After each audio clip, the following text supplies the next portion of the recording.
Hello. ఈరోజు evening snacks cabbage pakodi చేశాను. పకోడీ ఇలా సన్నగా ఉంటే మా వారికి ఇష్టము, అందుకని ఇలా సన్నగా కొంచెం చేశాను. కొద్దిగా మామూలుగా పకోడీ చేశాను. ఇది స్పెషల్గా నువ్వులు వేసినందువల్ల టేస్ట్ చాలా బాగుంది. బియ్యం పిండి, నువ్వులు అన్నీ వేసాం కదా, కొద్దిగా కార్న్ఫ్లోర్ అంతా వేసిన తర్వాత కొద్దిగా ఒక హాఫ్ అన్ అవర్ అట్లా కలిపి పక్కన పెట్టుకుంటే ఇంకా సూపర్గా వస్తుంది. మెత్తగా కావాలన్నా ఓకే. వేడి వేడిగా టీ తాగుతూ ఈవినింగ్ స్నాక్స్ ఎంజాయ్ చేస్తుంటే చాలా బాగుంటుంది. ఓకే. హలో. ఈరోజు ఈవినింగ్ స్నాక్స్ క్యాబేజీ పకోడీ చేశాను. పకోడీ ఇలా సన్నగా ఉంటే మా వారికి ఇష్టము, అందుకని ఇలా సన్నగా కొంచెం చేశాను. కొద్దిగా మామూలుగా పకోడీ చేశాను.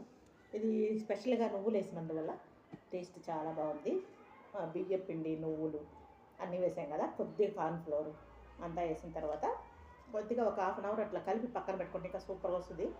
మెత్తగా కావాలన్నా ఓకే. వేడి వేడిగా టీ తాగుతూ ఈవినింగ్ స్నాక్స్ ఎంజాయ్ చేస్తుంటే చాలా బాగుంటుంది. ఓకే.